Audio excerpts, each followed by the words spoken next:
record. Oke. Selamat siang menjelang sore semuanya. Selamat datang di Workshop Pemuda Nusantara. Perkenalkan, nama saya Raffi Rizkul Arifin. Saya host hari ini, dan topik hari ini kita akan ngebahas tentang mindfulness ala Jawa. Dan tentunya ada special guest, yaitu Kak Victoria Tunggono, atau yang biasa disebut Katori. Dan ini adalah seri Pemuda Berevolusi, bergotong royong, dan juga bertumbuh. Jadi saya ingin mengucapkan terima kasih sebesar-besarnya sudah meluangkan waktu dan energi kalian di sini. Nah, sekali lagi terima kasih sudah hadir.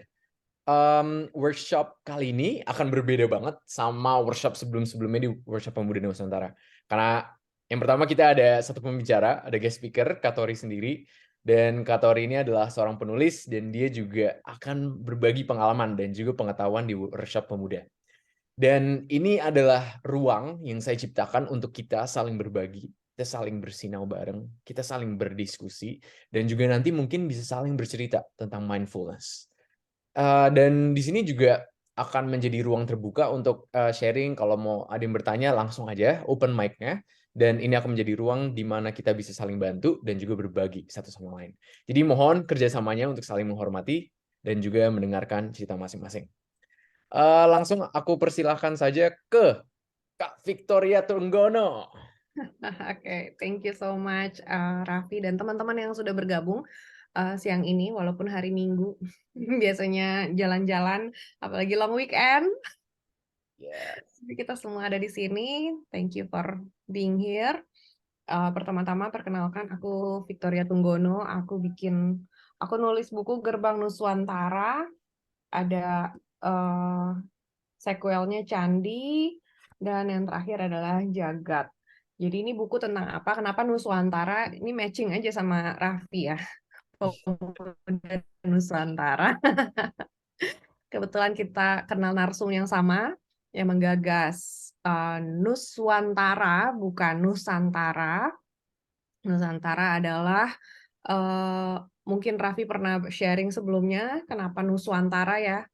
Teman-teman di sini mungkin sudah tahu, tapi buat yang baru bergabung, Nuswantara itu lebih ke ejaan kunonya sebelum bahasa Indonesia, lebih ke Jawa kunonya mungkin ya. Aku juga nggak terlalu sure itu dari Kawi atau dari Jawa kunonya atau malah dari sebelum-sebelumnya, tapi ejaannya dulu Nuswantara. The idea is kita mau menyadarkan anak bangsa, kita-kita ini yang mungkin sudah terputus hubungan dengan leluhur, dengan sejarah kita nggak terlalu tahu apa sih bangsa Nusantara ya. Karena kita cuma tahu orang Indonesia adalah bangsa yang miskin dan bodoh, itu sudah menjadi apa tuh, brainwash. Kita di brainwash bahwa kita miskin dan bodoh di era Orde Baru, tapi kita mau tarik balik ke belakang, ke jauh sebelumnya. Oh, Sansekerta kuno, bukan Kawi tapi Sansekerta kuno ya, Nuswantara. Kita mau tarik balik ke asal muasalnya Nusantara yang mungkin banyak yang nggak tahu, karena sebelum kenal dengan narsum kami ini, ada Mas Agung Bimo Sutejo, ada Mas Timi siapa ya Tadi. nama Mbak? Ah, aku suka lupa. Mas Timi dan sebagainya, teman-teman di yang dulu Turangga Seta, sekarang ada Atlantis Nusantara ya nama grupnya ya. Atlantis. Iya, Atlantis Nusantara ya. Atlantis Atlanteans malah. Atlanteans nama ininya ya, nama grupnya. Apapun itulah nama grupnya, tapi kita sebelum tahu tentang tentang keberadaan mereka, aku tuh nggak tahu sama sekali tentang Nusantara, tentang kerajaan-kerajaan. Kita cuma tahu, oh Majapahit, it's good, itu sebuah kerajaan besar, tapi we never know, karena sejarah kita cuman antara nama atau tahun yang kita hafalin ya kan, zaman dulu itu di pelajaran sekolah. Jadi ketika aku tahu lebih banyak tentang Nusantara, aku pikir kenapa cuman segelintir orang yang tahu. We have to know more supaya kita lebih kenal siapa sih nenek moyang kita, siapa sih leluhur kita, supaya kita juga sebagai anak bangsa kita punya kebanggaan, kita punya apa namanya, kecintaan juga, kita juga lebih kenal dengan kita tahu siapa nenek moyang kita akan lebih jejak ya dalam, berpijak hari ini untuk membangun masa depan gitu.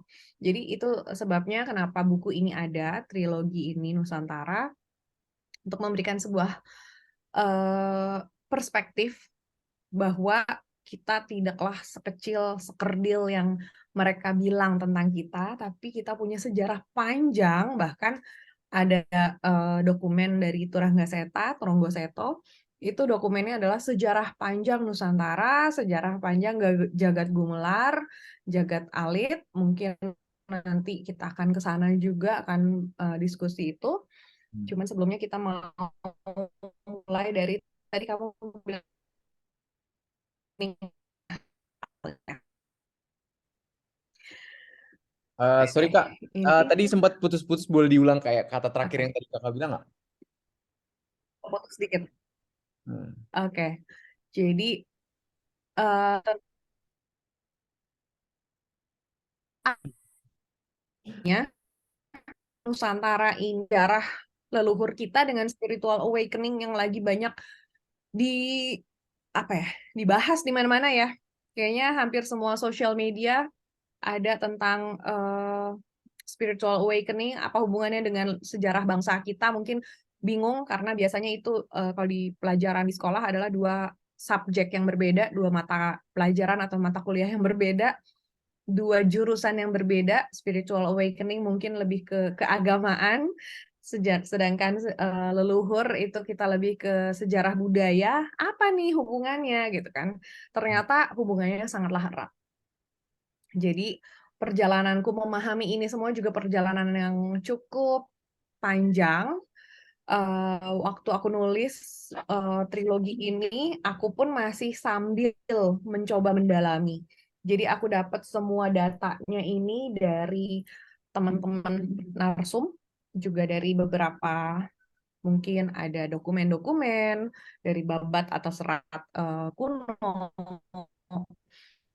Tapi itu kan baru tulisan. Sedangkan, nah ini kenapa Jawa, kenapa bukan Indonesia secara karena di Indonesia ada berapa etnis kalau ada 300 ya. Ada berapa suku bangsa. Belum lagi setiap provinsi ada banyak sekali suku bangsanya ya, ada sub-subnya juga yang aku sendiri udah nggak tahu apa aja sebetulnya. Mungkin kalau ke Kemendikbud baru kita punya daftarnya, aku juga nggak terlalu, hafal apa aja. Kenapa ini berdasarkan Jawa doang, karena narsumku dari Jawa. As simple as that. Bukannya karena apakah Jawa lebih hebat? No, bukan. Semuanya sama. Tapi, aku dapat narsum dari Jawa, jadi aku meminjam istilah-istilah dari Jawa. Bukannya orang Batak nggak punya, bukannya orang Flores nggak punya, bukannya orang, Papua atau Maluku nggak punya, bukan. Tapi yang eee, aku dapat adalah istilah Jawa dan aku lebih familiar dengan istilah Jawa, bukan Bali, karena aku memang, besarnya lebih di Bandung, di Jakarta. Jadi seperti itu. Jadi ini bukan mengecilkan atau membesarkan salah satu suku bangsa, bukan. Tapi kita mau minjem istilahnya aja, nanti sebetulnya semuanya sama. Nah, dari perjalanan ini aku sambil cerita aja nggak apa-apa ya? Dan kalau ada yang mau, eee, Monggo. nanya langsung aja, jadi aku nggak mau terlalu banyak teori. Sama satu lagi Kak, kalau yang bisa nyalain video, nyalain dong. Jadi ini kayak Mhm, bener-bener interaksi. Jadi nggak cuma kayak betul. kita ngomong sama screen gitu. Jadi santai aja. Ini adalah ruang yang terbuka. Ini relax aja. Jadi bagi yang mau sambil ngopi, monggo silakan. Jadi oke, lanjut Kak. Jadi Silakan. kita ngobrol ya, jadi kita kenal nih benar-benar pemuda Nusantara di sini. Aku senang banget ketika, tahu Raffi punya komunitas ini, membangun komunitas ini walaupun dia jauh di Melbourne, buat yang baru datang, baru kenal mungkin, Raffi ini lokasinya jauh sama kita, dia ada di Australia, tapi dia benar-benar punya passion untuk mengenal leluhur, untuk kenal bangsa, jati diri bangsa kita. Dan aku pun melihat semangatnya Raffi adalah semangat yang membuat aku memulai perjalanan menulis buku ini semangat yang sama. I recognize the same vibe. Jadi ketika Raffi ngajak aku untuk collab, ya of course, this is really good. Karena somehow, ya mungkin aku juga udah terlalu sibuk dan yang lain-lain sampai aku juga lupa untuk bikin acara-acara seperti ini, tapi it's really good kita punya tempat untuk ngeguyup, untuk berkumpul, untuk berdiskusi. Kalau misalkan bingung, kita jadi tahu, oh setidaknya kita bisa ngobrol bareng di sini. Kalau ada yang mau ditanyakan juga bisa. Mungkin aku nggak tahu semuanya, tapi aku bisa share apa yang aku tahu di sini. Jadi kita mau bareng-bareng mencoba menelusuri kayak apa ya, ziarah ya, jadinya Menggali ziarah, lagi sih, menggali. menggali lagi apa yang sebetulnya kita semua punya di dalam, tapi kita lupakan karena kita lahir ke dunia ini dengan sudah di zaman yang modern, kita udah nggak mengalami itu semua, tapi ini semua adalah data atau memori yang terekam di DNA kita sudah ada. Makanya somehow kadang-kadang kok kayaknya nggak asing ya. Aku baru pernah ke tempat ini nih, misalkan kayak Dian Sastro Wardoyo pernah chat aku. Gue ke Bromo kok kayak deja vu ya, kok kayaknya gue benar-benar seneng banget di sini katanya. Kayak dia dapat energinya dan sebagainya. Padahal gue nggak besar di situ, nggak ada leluhur dari situ. Dia bilang kayak gitu dan it's not about kita pernah di situ, tapi karena di DNA kita di apa di catatan DNA atau misalkan orang-orang Vedic bilangnya di Akashic record kita itu semua hal yang tercatat itu ada di dalam diri kita, mengalir di darah kita. Itu adalah memori-memori yang dialami oleh leluhur kita, oleh nenek moyang, oleh jalur kedua orang tua kita. Itu semua di dalam badan Ada di kita sini nih. semua. Ada di sini semua. Setiap aliran darah kita ini di syaraf-syaraf kita itu ada memori ribuan, puluhan ribu, jutaan tahun. Dan kita semua nggak sadar karena kita cuma tahu, oh kita lahir di sini, kita dikasih taunya begini, masuk sekolah dan sebagainya, kita cuma tahu apa yang kita tahu. No, sebetulnya kita bisa mengakses memori-memori itu dari Dari itu. puluhan jutaan ribuan tahun yang lalu kalau kita tahu caranya. Dan itu mungkin nanti di akhir kita mau latihan bareng ya. Itu bagian Raffi deh. Oke. Makanya pesan yang kita juga selalu iling kan ingat ya kan, ingat, Hmm. ingatlah dirimu. Tuh. Kebetulan inilah yang mau kita bahas di kali Iya, ini. ini yang bakal kita bahas nanti. Oke, slide Oke. selanjutnya ya Kak. Nah, spiritual awakening. Spiritual awakening itu apa sih? Pertama-tama aku pengen tanya dulu nih teman-teman, spiritual tuh artinya apa ya? Aku mau tanya yang hadir nih, open mic boleh, chat juga boleh. Hmm. Apa itu spiritual? Spirituality, spiritualitas. Apa itu? Yang nggak mau open mic mungkin di chat juga boleh ya. Chat boleh. Aku pengen tahu dulu supaya kita menyamakan suara ya. Jangan Hmm. yang kayak, oh, aku nggak mau spiritual soalnya nanti ke dukun-dukun. Waduh, itu udah salah kata. Pengen tahu dulu nih, kita di level yang sama nggak? Apa di same page nggak nih? Hmm. Mungkin Coba aku Bli pengen. Rio mau sharing spiritual. Menurut kamu apa Bli? Halo semua. Kenapa? Ya, halo semua. Kedengeran nggak suaraku? Tahu. Halo, halo. Dengeran Kedengeran. Bli? Oh, Nyalain iya. videonya dong Bli kalau boleh. Oh ya, ini sorry lagi makan jadi aku matiin. Oh, Oke, nggak Nggak apa-apa. enak kalau ada yang puasa kan. Ya udah. oh. Nggak apa-apa. Ya, halo semua. Jadi tentang spiritual ya. Mm-mm. Mungkin aku mau share pendapat aku sendiri. Kalau menurut aku sendiri, spiritual itu yang aku ngerti itu kayak pengenalan tentang diri sendiri, dan kalau diri kita sendiri itu ternyata bukan hanya ternyata maksudnya diri kita sendiri ada lapisan yang banyak, maksudnya nggak hanya lapisan fisik saja. Dan itu juga aku baru sadar waktu tahun 2020, aku baru Mhm. sadar tentang yang hal-hal kayak gini semua. Dan menurut aku spiritual itu lebih ke hakikat gitu. Jadi lebih em, lebih apa ya, lebih mempelajari yang mendalam terhadap suatu hal. Agak susah sih aku jelasinnya, tapi ya semoga bisa dimengerti maksudnya. Tapi kalau menurut aku lebih ke mengenal hakikat awal dari semuanya kayak gitu, Kak. Hmm. Inti dari suatu hal itu apa sih gitu. Jadi seperti Thank ya, you. gimana Kak? Suaranya Halo? Kak Tori putus-putus. Iya, Iya. sebentar. Eh, Terus. Ya. mau sharing juga Beli. Itu 2020 ya kamu mengalami itu Beli? Ya, aku 2020 ngalamin itu, lalu aku mulai meditasi itu, aku nggak tahu, tiba-tiba meditasi aja gitu. Terus, kalau nggak salah 2021, Via, aku lihat snapgrammu gitu, lihat postinganmu, terus kayak, ih Raffi meditasi juga gitu. Ya, terus akhirnya ketemu sama Raffi akhirnya. Akhirnya Eh, langsung ngobrol sama Raffi. Sebelumnya kayak nggak tahu gitu, Vi, yang ada nggak yang meditasi juga, sebelumnya belum tahu, tapi tiba-tiba Raffi sering posting kalau di Instagram, akhirnya aku chat Raffi.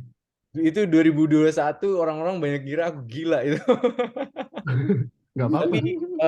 Tapi itu serunya spiritual awakening sih. Malah dibilang gila itu kayak yang lu jadi bisa your authentic self gitu loh. Diri kamu yang sejati yang ngomong, bukan kayak pakai masker, bukan ini, itu kamu yang sejati. Jadi kayak aku juga mengalami spiritual awakening itu sekitar 2019 ke 2020.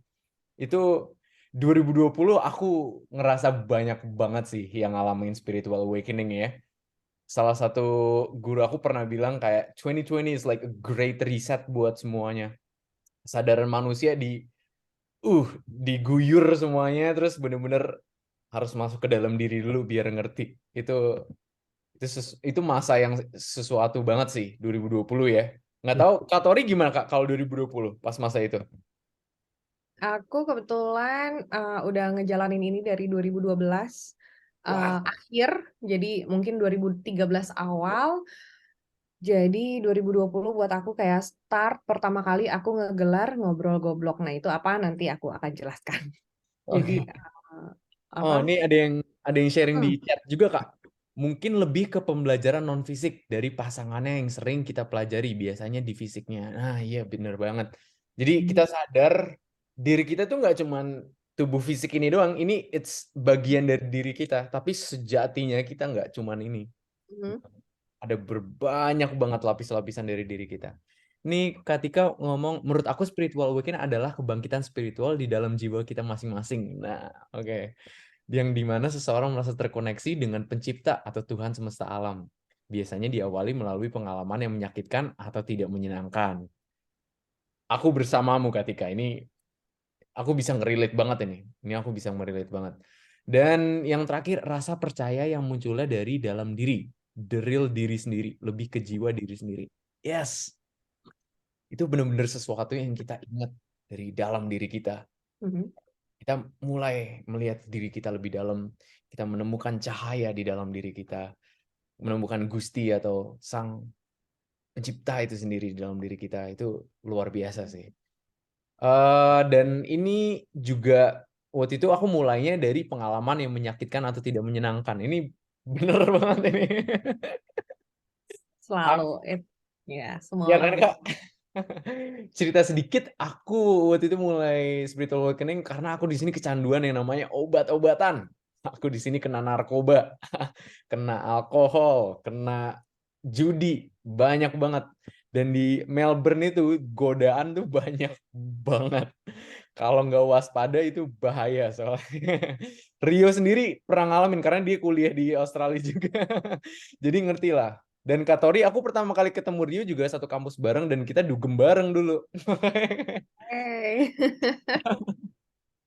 Tapi sebetulnya kamu bukan kena narkobanya. Hmm. Bukan godaannya yang banyak, karena dimanapun juga godaan banyak. Di Bali banyak godaan, di Jakarta banyak godaan. Dimanapun kita berada selalu ada godaan. Tapi yang bikin kamu tergoda karena nggak ada yang ngelarang, nggak ada yang nungguin di rumah, merasa jauh dari orang tua bebas gitu kan? Asli. Karena apapun bisa diakses Kak di sini Kak. Bener-bener kayak gampang banget gitu loh. Dimanapun kamu berada pasti kamu bisa gampang aksesnya kalau kamu kenal link yang tepat, Wah, ya kan? iya, iya. Jadi sebetulnya bukan karena kamu ada di Australia, bukan karena kamu ada di mana, tapi karena kamu memang merasa itu kamu bebas untuk pertama kalinya dan merasa tidak ada yang ngatur, maka oke lah, ayo kita coba, gitu kan? Langsung merasa sekara PDW ya. Biasanya Bebas. gitu. Ngapain aja ya kan. Wah. Jadi itu terjadi hampir di setiap apa ya, perantau ya. Hmm. Nggak ada yang nungguin di rumah, nggak harus bohong, nggak harus hati-hati. I can do whatever I want. Itu biasanya merasa tidak ada batasan. Tapi balik lagi ke spiritual ya, bukan awakening-nya, tapi spiritualitas sendiri. Apa itu spiritualitas nih? Dan kenapa spiritualitas itu penting? Aku pengen tahu dulu. Ini Bang Marcel, Bang Andre, misalnya Kak Salsa, ada yang mau nambahin nggak spiritualitas? Supaya kita tahu kita ngobrol apa. Nah, kalau dari yang tadi udah chat, aku mungkin kalau bahasa Balinya, mungkin Blirio sudah sangat kenal dengan kata-kata skala niskala gitu ya. Apa yang fisik dan non-fisik di Bali itu sangat kental. Di semua tempat yang lain aku rasa juga kenal sama apa ya, dunia fisik dan dunia non fisik ini, cuma kata-katanya mungkin beda, istilahnya berbeda. Nah, kita mau melihat spiritualitas sebagai hal yang non fisik tadi ya. Seperti tadi udah teman-teman yang lain sudah Mungkin ada yang mau sharing lagi di chat atau open mic boleh, juga boleh banget. Mas Eko, boleh Mas Ahmad. Halo Mas. Mungkin bisa open mic. ya, Kita juga Mas. diterima untuk sharingnya. Soalnya aku kenapa harus aku tanyakan ini spiritualitas, karena banyak orang yang terjebak dengan kata-kata spiritual. Bahwa spiritual itu dianggap sebagai sesuatu yang perdukunan, atau kalau itu aku akan lebih masukin itu ke kata supranatural ya. Supernatural. Supernatural. Mungkin lebih tepat ke situ, karena kalau spiritualitas, apa itu spiritualitas? Nah, spiritualitas berasal dari kata Spirit. spirit. Apa itu spirit? Kalau bahasa Indonesianya apa sih? Roh atau jiwa? Roh. Lebih ke roh ya. Apapun tentang roh kita. Apapun tentang uh, kejiwaan kita, ke roh kita. Jiwa sama roh tuh beda, tapi itu kalau dijabarin mungkin aku sendiri bingung ya, mana yang roh, mana yang jiwa, karena orang-orang punya pengertian yang ada yang sama, ada yang beda. Cuma aku lebih ke jiwa adalah roh itu adalah ada di sini karena ada nyawa kita, tapi jiwa itu membawa juga catatan masa lalu, entah dari nenek moyang atau dari kehidupan kita yang lalu gitu ya. Tapi kita pengen tahu spiritualitas, kata-kata spiritualitas. Ini masih ada yang mau sharing nggak? Aku mungkin sharing sedikit juga Kak. Dari pengalaman aku. Dari kata spirit aja itu bisa kemana-mana. Dan paling simple ya. Dari pengalaman aku itu berdasar dari pernapasan kita. Kita yang orang yang bernyawa itu memiliki pernapasan kan. Nafas itu sendiri memiliki arti ruh. Dan pernapasan kita, mungkin ini agak sesuatu yang kayak apaan sih lu ngomongin apa sih? Tapi kalau kita berdalam, kita latih sendiri pernapasan kita mulai semedi, kita mulai meditasi, pernapasan kita sendiri itu bisa menjadi guru kita sendiri.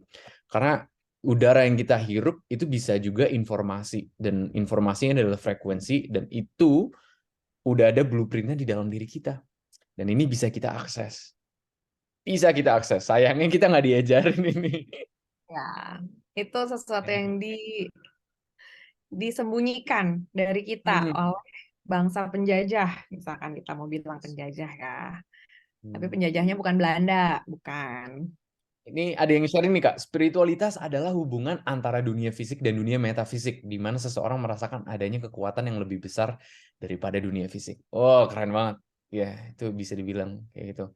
Karena di dunia ini nggak cuman kayak this third dimension doang, kayak dunia ini benar-benar berlapis-lapis dimensinya. Dan kita sendiri itu dimensinya nggak cuman fisik ini doang. Kita ada Bukan tuh, cuma 3 dimensi ya. bener. Ada tubuh eterik, ada tubuh mental, ada tubuh emosi, ada tubuh mimpi. Oh, ini ngomongin mimpi. Kalian pernah lihat nggak tangan kalian dalam mimpi? Ini pertanyaan aja. Menarik. Kakak pernah lihat nggak, Kak? Aku nggak sampai segitunya. Astral projection juga aku nggak lebih ke situ. Tapi kalau buat aku mimpi itu lebih ke banyak message. Yes. Aku belajar banyak sih dari mimpi soalnya. Dan pas aku ngelihat diri aku, tangan aku sendiri di dalam mimpi, wah, beda banget gitu loh. Kayak ini kayak cuman gimana ya jelasinnya ya? Kita tuh lebih dari itulah itu intinya. Em, ya kalau itu, tapi kadang-kadang ada di mimpi yang aku tahu, oh this is mimpi kok. Somehow ada kalanya aku kayak, oh ini mimpi gitu. Kayak sadar bahwa ini mimpi gitu. Berada. Tapi kalau sampai ngeliat tangan sih, kayak aku belum pernah sampai ke situ. Itu menarik banget sih Kak, karena kalau kita udah aware kita di dalam mimpi, dunia di mimpi tuh beda banget. Kayak apapun yang kita taruh di mental kita itu benar-benar jadi kenyataan. Kayak misalnya aku pernah satu pengalaman, aku lagi mimpi, di situ aku aware, aku sadar, aku mikir aku lagi di Jawa, di kampung halaman, seret tiba-tiba aku teleport ke situ.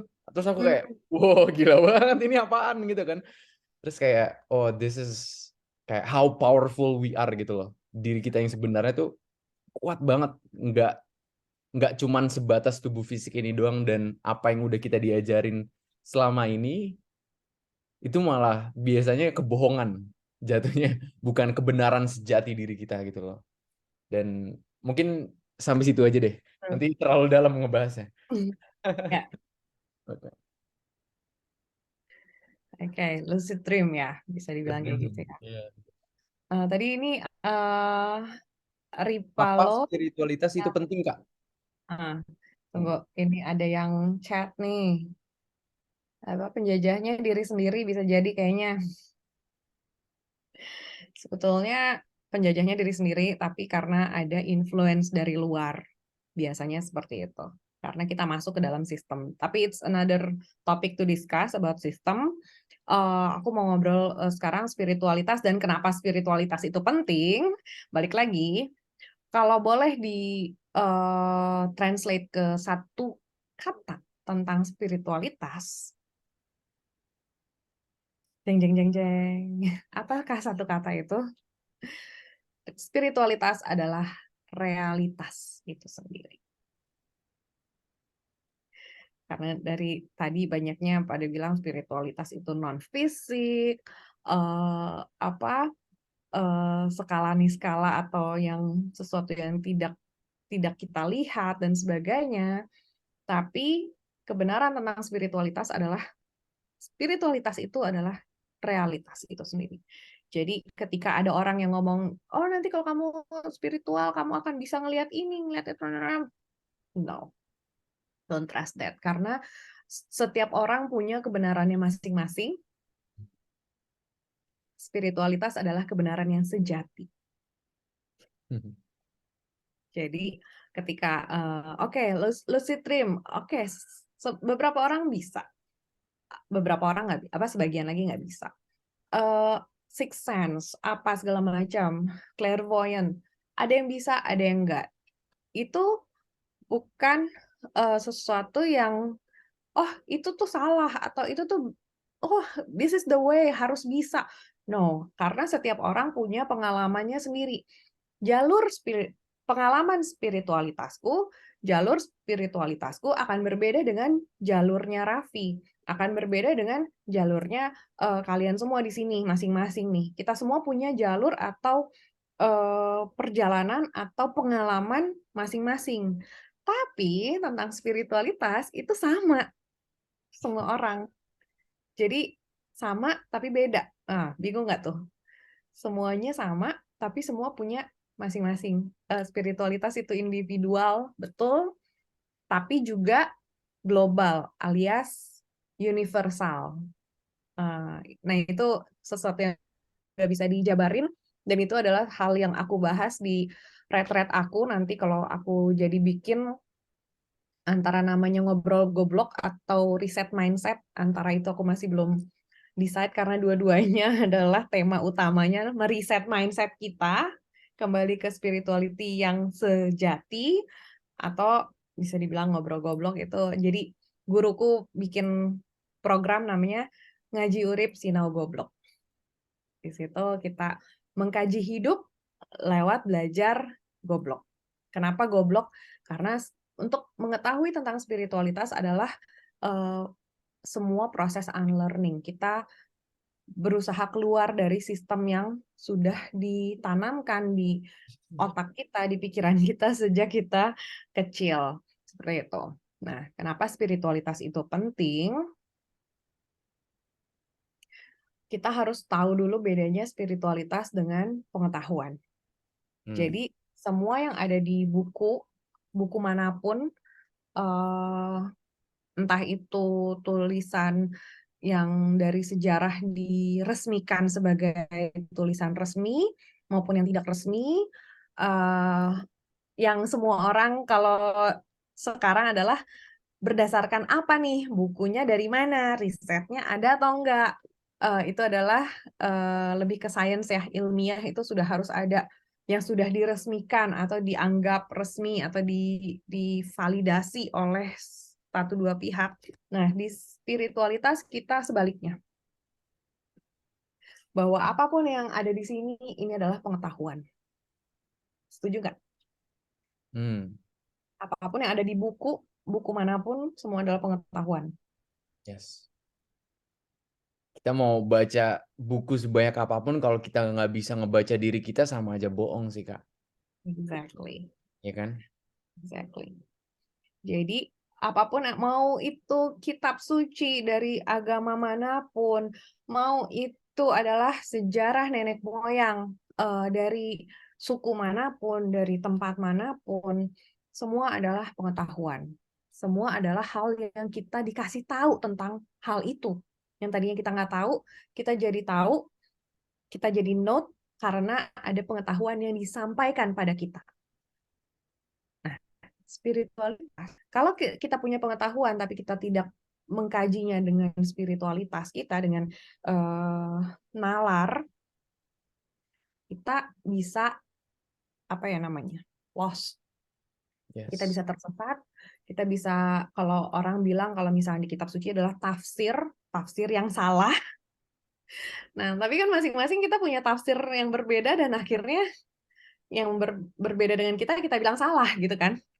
Nah, kenapa spiritualitas penting? Karena kita tidak mau terjebak, kita tidak mau masuk dalam sistem.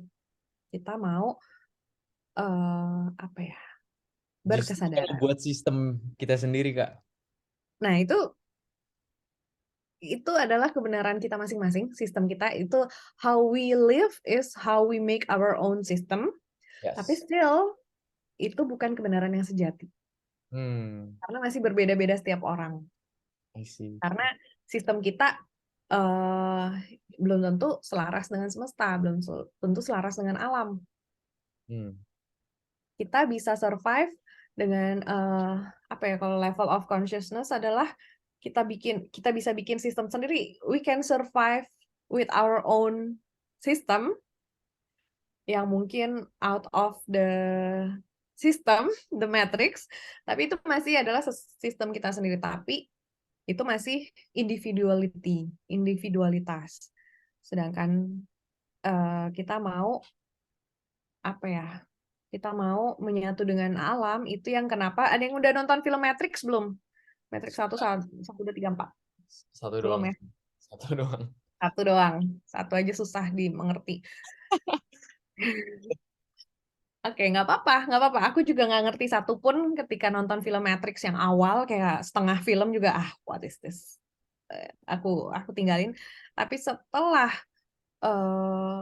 paham tentang spiritualitas, Matrix is like mind blowing buat aku, karena itu ngasih tahu semua hint tentang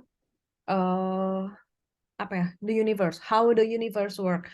Kalau orang bilang rahasia ilahi itu semua ada di situ, di film The Matrix. Makanya, atau film Lucy, ada yang nonton Lucy, Scarlett Johansson. Itu tentang kesadaran banget itu. Itu tentang kayak true human potential bisa ke situ. Itu luar biasa sih Lucy. Luar Scarlett biasa. Johansson. Tapi kenapa terakhirnya dia jadi USB? Kenapa ya? Karena dia udah merasa utuh dan berselaras dengan semesta mungkin. Tapi kenapa USB ya? Iya ya. Jadi kosong nggak sih dia menghilang?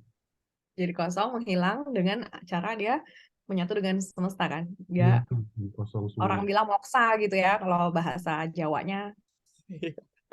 moksa. Tapi Jadi kenapa sumber USB? informasi.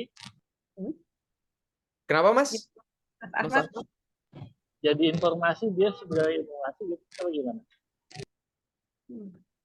Jadi informasi. Jadi bahwasanya sejatinya kita manusia masing-masing ini, kalau mau ditarik lebih, ini pelajaran tingginya ya, pelajaran sufinya nih. Bahwasanya kita masing-masing manusia adalah saksi. Saksi. Kok aku merinding. Saksi kehidupan, saksi atas apa namanya? Bisa dibilang karya Allah, karya Tuhan, saksi atas yang maha kuasa, saksi ilahi juga gitu. Jadi masing-masing kita dengan setiap perjalanan kita adalah, kalau orang mau ngomong lebih santai, adalah bahasanya adalah memori. Semua ada di memori. Tapi kalau mau pakai bahasa ketuhanan, bahasa agama, kita adalah saksi. Makanya itu jadi USB itu adalah informasi, betul, informasi data berdasarkan memori. Memori kalau misalkan dikaji dalam sudut pandang agama ya menjadi kesaksian. Hidup kita adalah kesaksian atas, bisa dibilang karunia Tuhan, atas kebesaran Tuhan, sebagai mahakarya yang maha kuasa. Ini dalam banget sih sebenarnya. Nah, kenapa Jauh kita ngebahas ya hari ini. tinggi banget. Ini biasanya aku bahas di kelas-kelas ngobrol goblok, karena itu khusus aku pandu step by step 5 pertemuan itu benar-benar untuk kita bisa melihat dari sudut pandang, apa ya, kalau mau ngomong sudut pandang ketuhanan terlalu tinggi, jadi mungkin sudut pandang malaikat gitu ya. Ada teman yang bilang nggak berani ngomong ketuhanan, jadi ngomongnya malaikat aja ya. At least seperti itu. Mungkin kita lanjut ke yang selanjutnya ya Kak ya. Ya. Harus ingat waktu juga soalnya. Oke. Oh iya. Kalau Monggo. ngobrol gini aku suka lost, ya benar. Harus Oke. Dengarnya jadi sedih haru, saksi ilahi ya. Begitulah. Tapi itu it's for another topic, another discussion ya. Kita mau mengenal Memayu Hayuning Bawono. Ada yang tahu nggak artinya? Atau pernah denger? Dengarkah? Memayu Hayuning Bawono. Bahasa Indonesianya apa ya? Memperindah dunia yang sudah indah. Ini adalah istilah Jawa, bahasa Jawa, dari filosofi Jawa mungkin orang bilangnya, atau pepatah nenek moyang Jawa, memperindah dunia yang lebih indah gitu. Jadi ini sebenarnya cukup tinggi juga sih. Ini kita emang topiknya agak dalam sih ini kita hari Dalam. ini. Karena memayu hayuning bawono ini pepatah Jawa yang sangat simpel, tapi kalau kita perdalam itu pasti kita bisa kenal sesuatu hal yang baru setiap harinya. Dan dari pengalaman aku juga memayu hayuning bawana itu dimulai dari diri kita juga. Dari kita memayu hayuning pribadi atau diri kita sendiri. Emang cuma bisa dari diri sendiri, nggak Iya. bisa dari Karena dari udah kita fokus ke diri kita memperindah diri kita, itu otomatis semesta bekerja sama kita. Kayak betul. otomatis, itu benar-benar secara otomatis. Itu dari aku mengenal dan mencintai diri aku sendiri, itu semuanya kayak gimana ya? Semacam kayak ada otoritas alam raya yang ngasih aku informasi-informasi, nih kamu kayak gini, nih kamu kayak gini, nih kamu kayak gini. Dan itu aku tangkep, aku sadari, terus lakoni gitu sih simpelnya. Mungkin Betul. gak simple sih, tapi itu dari aku, Kak. Oke. Benar banget. Karena sebetulnya memayu hayuning bawono memperindah dunia yang lebih indah. Gimana caranya kita memperindah? Dunianya udah indah. Kenapa kita harus memperindah lagi? Banyak orang yang ngiranya, oh berarti aku harus berbuat kebaikan. Oh aku harus melakukan ini, melakukan itu untuk memperindah. Gimana caranya ya? Aku harus gini, gini. No, bukan yang harus. Tapi itu adalah sesuatu yang harus datang dari dalam diri. Bukan yang datang dari otak. Tapi dari dorongan batin kita, bahwa bukan kita berusaha untuk mengubah orang, ayo dong bikin kampanye, oke, I make a good cause nih, gue punya cause atau project, social project atau apa, bukan itu, kita bukan mengajak orang untuk berbuat kebaikan, tapi kita fokus sama diri kita sendiri. Sudahkah kita healing? Kalau memijak bahasa yang lagi santer ya di mana-mana, sudahkah kita sembuh dari trauma-trauma kita? Sudahkah kita menjadi pribadi yang baik? Karena kalau kita bilang kita harus baik, maka kita memaksakan kebaikan itu. Maka kebaikan kita jadi istilahnya palsu. Karena di dalam sini masih banyak, misalkan kebencian, masih ada sakit hati, masih ada Rasa takut. takut. Itu udah yang paling Itu akar dari setiap, kalau boleh Iya. dibilang, akar dari setiap kejahatan adalah rasa takut, insecurity. Kalau kita merasa takut, kita terpisah dari Tuhan, kita terpisah dari alam. Dan itu yang membuat kita jadi melakukan hal-hal yang bisa dibilang egois. Gitu ya. Kesadaran rasa takut juga bisa dibilang getaran kayak cinta kasih sayang itu jauh lebih tinggi kan kesadarannya, Kak. Jadi Karena kita cuma ada dua, antara cinta sama takut. Yes. Dorongannya cuma dua. Kalau cinta itu dari semesta, kalau takut itu dari pikiran. Jadi semua tindakan kita, semua pemikiran kita, semua hal yang kita alami dalam hidup, dalam kehidupan sehari-hari kita, itu cuma berasal dari dua hal, yaitu cinta kasih atau ketakutan. Cuma dua itu. Nah, ketika kita bilang harus, berarti kita datang dari ketakutan. Karena kita memprogram diri kita, aku harus jadi orang yang baik, aku harus berderma, aku harus bla bla bla. Akhirnya kita memaksakan itu, padahal itu adalah apa yang kita lakukan untuk kabur atau untuk mengatasi atau untuk untuk tidak takut. Supaya aku tidak masuk neraka, maka aku harus supaya aku banyak, hampir semua banyaklah kita temukan di mana-mana, kata-katanya adalah supaya tidak masuk neraka. Kalau lu nggak Supaya kayak gini, lu nanti ke neraka. Ya kan? Itu aku dari kecil kayak gini tuh kacau banget. selama 500 tahun terakhir, satu dunia kita itu dikontrol dengan ketakutan. Supaya nggak masuk neraka, kamu harus begini. Supaya masuk surga, kamu harus begini. Transaksional betul. Akhirnya dengan pamrih. Kalau dipikir-pikir itu aja udah agak nggak manusiawi ya, Kak ya. Kayak Masuk sistem. iya, kayak ngajarin lu tuh harus kayak gini. tapi dengan rasa takut gitu loh. Rasa takut, punish and reward. Yes, dan kita juga kalau diajarin dengan rasa takut, otomatis hidup kita jadi kayak gitu. Kita bergetar di frekuensi rasa takut itu. Betul. Dan getaran itu kan, getaran frekuensi rasa takut itu sangat rendah sih. Sangat rendah. Sangat rendah. Jadi kita mau ngelakuin sesuatu takut nggak jadi, ya kan? Mau ngelakuin sesuatu takut ketutupan, ya kan? Tapi kayak kalau kita udah sadar dan inget tentang kayak kekuatan cinta kasih sayang. Ini agak klise, tapi kalau udah bener-bener sadar tentang kayak cinta kasih sayang, like love is super powerful. Itu bener-bener Jadi kalau teman-teman pernah lihat ini tabel ini peta kesadaran, ini di Dr. Hawkins nulis tentang maps of consciousness. Di sini ada nilainya 1000, yaitu 100% itu 1000. Kalau di Lucy, kita tuh masih cuman berapa? 4%, di bawah 4% itu di sini, di warna merah paling bawah. Semua hal berdasarkan ketakutan, malu. Coba lu ngomong sama ini, enggak malu. Apa? Ya kan? Ya udah ngomong aja. Atau maju ke depan, enggak malu. Nah, malu itu ada di paling bawah.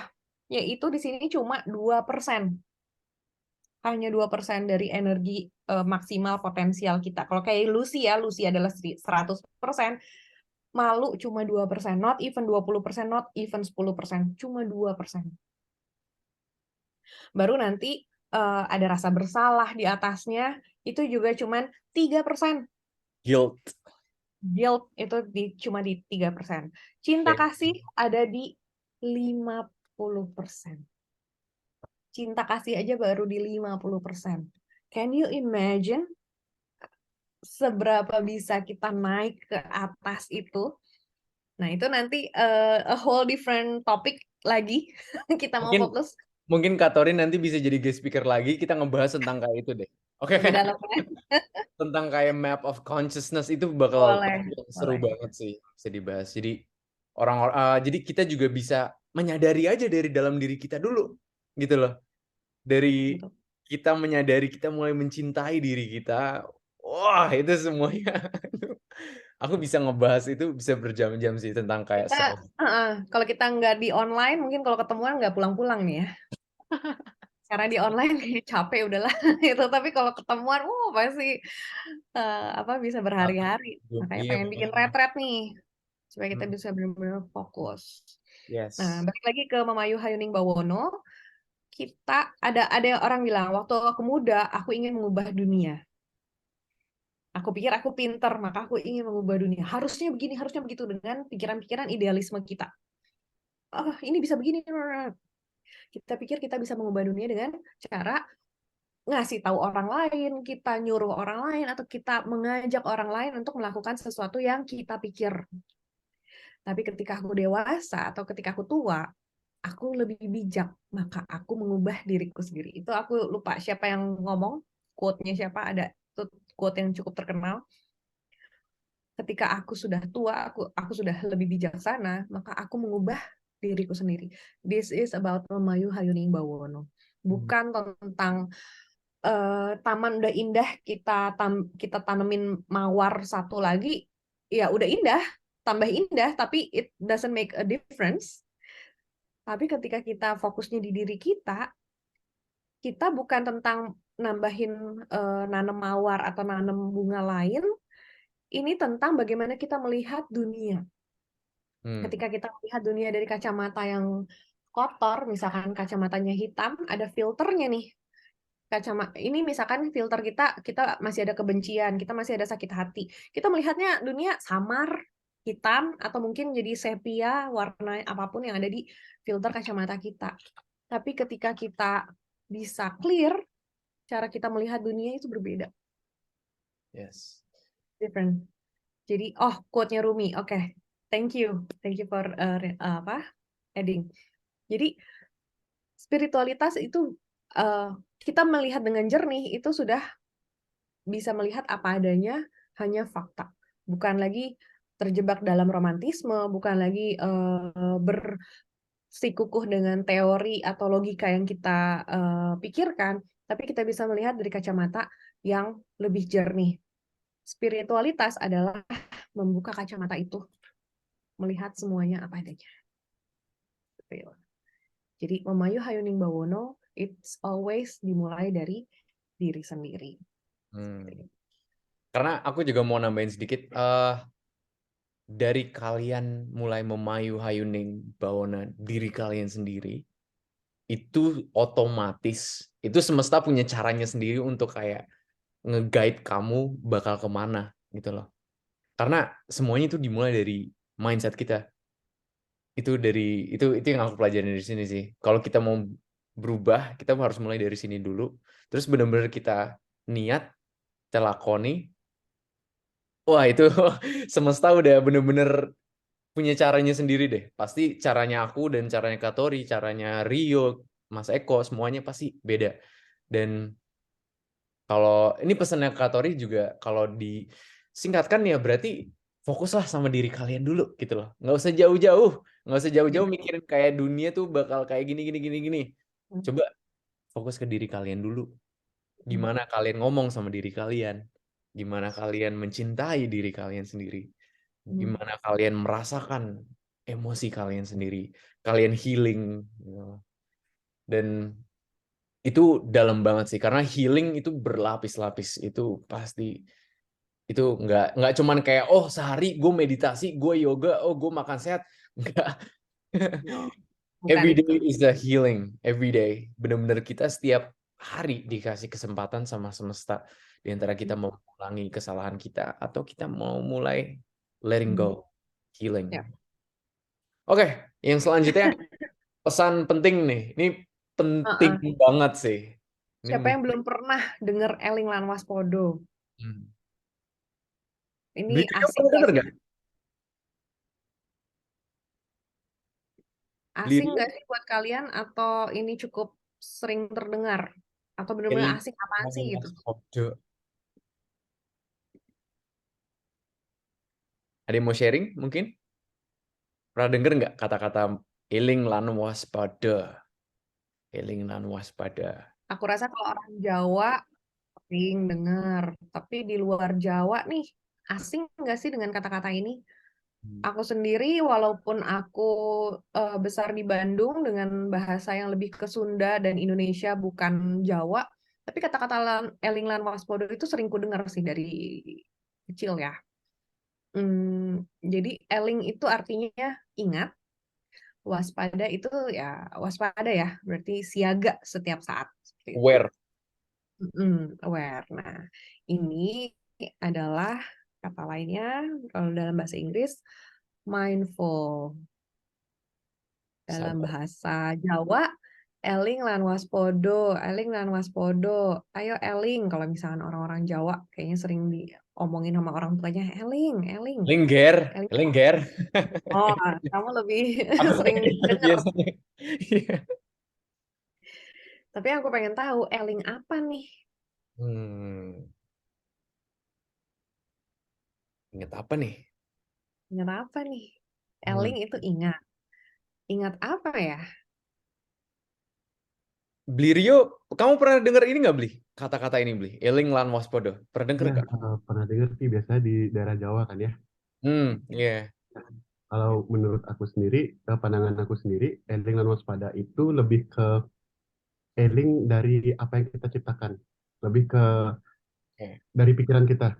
Kan kadang kita setiap hari nyiptain banyak pikiran kan, kayak setiap detik kita sering nggak sadar apa yang kita ciptakan, dan dari pikiran itu biasanya bergerak ke perkataan atau ke perbuatan kan. Jadi kalau dari pandangan aku sendiri, eling dan waspada itu eling dan waspada dari apa yang kita ciptakan setiap saatnya. Dari pikiran kita sih biasanya, kalau itu dari menurut aku. Thank you di sharing, Bli. Keren. Oke. Ada lagi yang mau sharing mungkin? Kenapa, Kak? Nggak, ada lagi yang mau sharing? Ada yang mau sharing? Mas Ahmad, mau sharing nggak, Mas? Mas Eko?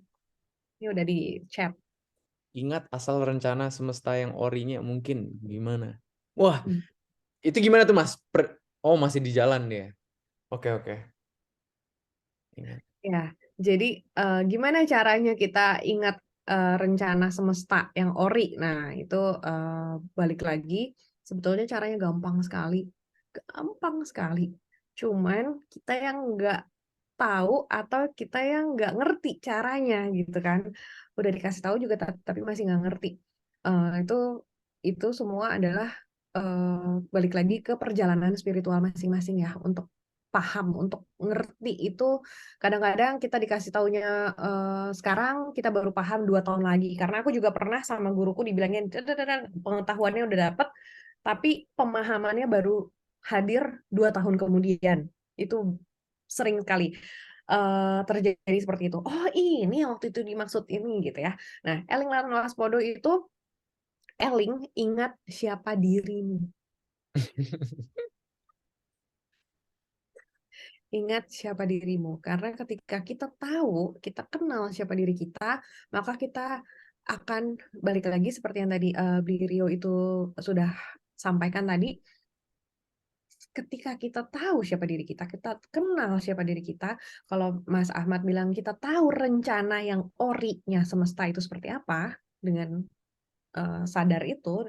Jadi eling lan waspada itu kata lainnya kalau bahasa Indonesia sadar, kalau bahasa Inggrisnya mindful. Jadi ini semua adalah kata-kata yang sama, istilah yang sama untuk satu hal ini, tapi bahasanya beda ya. Ketika kita ingat, kita tahu, kita sadar siapa diri kita, tempat kita di mana, ya kan?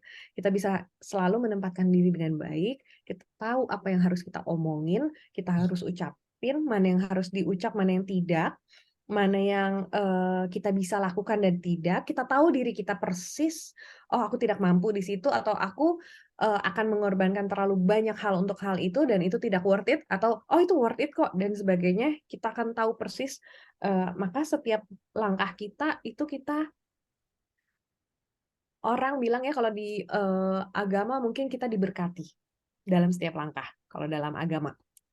Kalau dalam logika mungkin kita selalu mengambil langkah yang tepat atau calculated gitu. Jadi ini cuma permainan bahasa aja ya, istilah ya.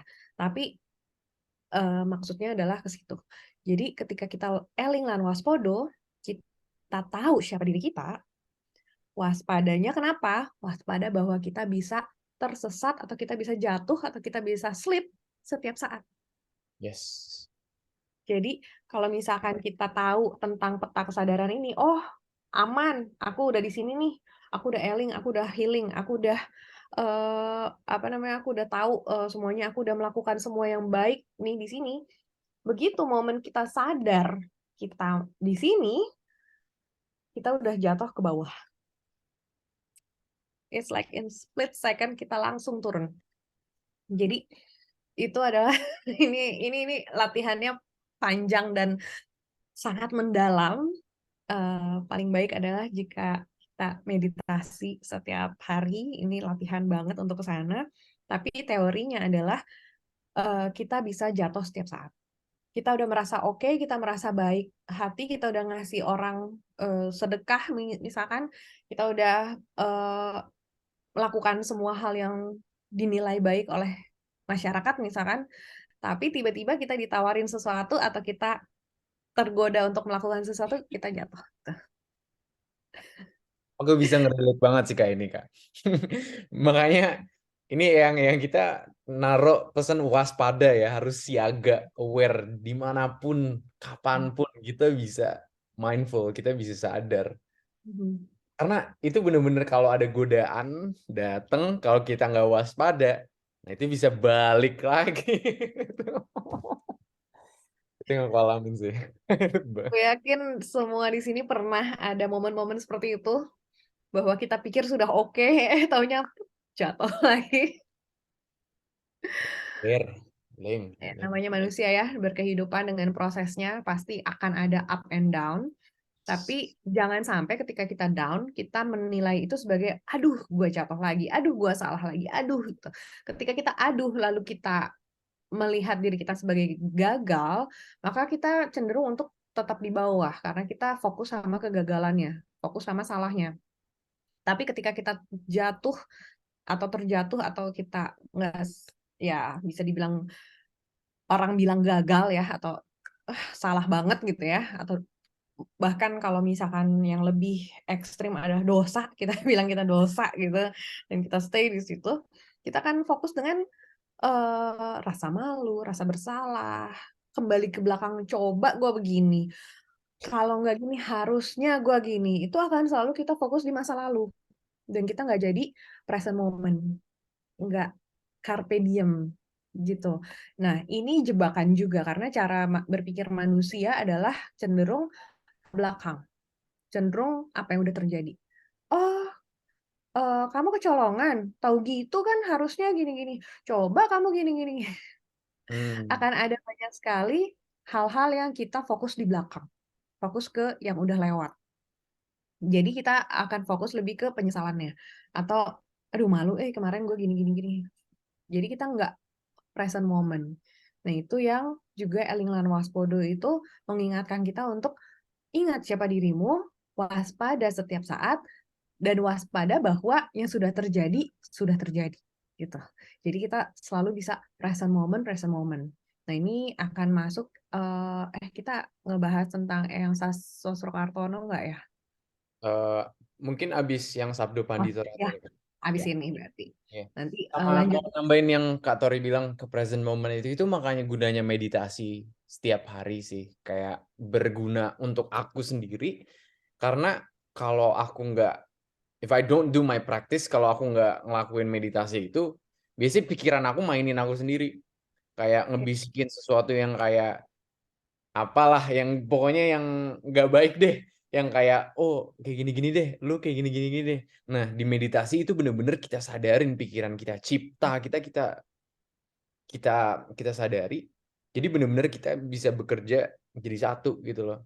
Kalau di pewayangan ada istilah sembah cipta, sembah rasa, sembah jiwa, sembah rasa, sama satu lagi, sama ya itu. Dan kalau kita bener-bener bisa bekerja jadi satu, nah itu baru sejatinya kita yang sadar gitu loh. Jadi pikiran kita yang kadang-kadang mainin diri kita sendiri. Itu dari aku sih. Makanya meditasi itu powerful banget. Karena kita jadi healing, kita jadi kita jadi aware juga. It's like raising your awareness into the next level. Jadi kita bisa tumbuh, nggak di situ-situ aja gitu. Oke, lanjut. Nah, yang sembah cipta, sembah raga, sembah cipta, sembah Rasa? jiwa, rasa, Yes. itu di bahasa Arabnya ada istilahnya. Oh, Arab. enggak. Tahu. Cuma nggak sadar kalau itu adalah hal yang sama. Apa, Kak? Sembah raga itu adalah syariat. Oh, oke. Sembah apa yang satu lagi? Yang kedua tadi kamu bilang sembah cipta. Sembah cipta ya pikiran. Sembah cipta adalah tarekat. Oh, ini menarik banget sih. Sembah apa satu lagi? Jiwa. Rasa, baru jiwa. Rasa. Feelings. Oh, rasa dulu ya? Iya. Bukan rasa yang terakhir ya?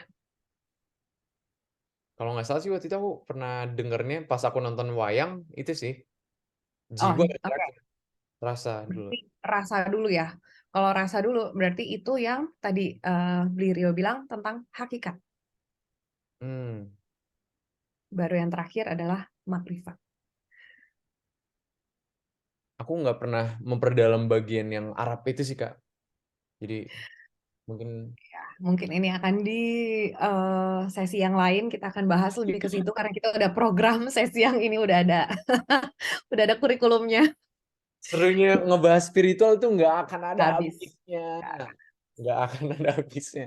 Bisa berjam-jam. Itu kayak kita masuk ke dimensi lain gitu loh, Kak. Itu aku biasanya kalau ngomong spiritual tuh kayak gitu. Kayak, apapun itu luas banget. Oke, kita lanjut ke yang selanjutnya mungkin ya, Kak. Sabdo Pandita Ratu. Apa nih, Kak? Apa nih? Ada yang tahu nggak Sabdo Pandito Ratu? Ini aku bacain coba dari Ripa Lojinawi. Sadar untuk setiap kegiatan nih yang tadi ya, yang kita mau atau kita kerjain supaya nggak kerasa gerusu, benar. Terus aku suka nonton Habib Jafar dan Onat bahas filsafat dan kesamaannya dengan budaya agama. Oke, Sip. Aku belum pernah eh, nonton atau dengerin mereka sih. Kalau aku sempet notice-nya di Hyang Weldo, mungkin ada yang Wah, aku pernah nonton. denger itu. Dia asik gitu dia. Ya, dia yang kasih apa di setiap budaya atau setiap agama itu tentang si 4 tingkatan keimanan ini, tentang syariat, hakikat, syariat, tarekat, hakikat, makrifat. Kalau itu sembah raga, sembah jiwa itu, kalau di Kristennya apa, kalau di Hindunya apa, di Budanya apa, dia punya semua istilahnya itu. Wah, itu aku pertama kali denger Hyang Weldo itu apa sih nih orang ya kan? Pas aku baca terus kayak ngelihat kayak video-videonya kan Kak. Terus pas aku dalemin, kok gue kayak ngerti ya pembahasannya. Kok gue kayak ngeh, oh kayak bisa ngerelate gitu loh. Kayak, keren sih.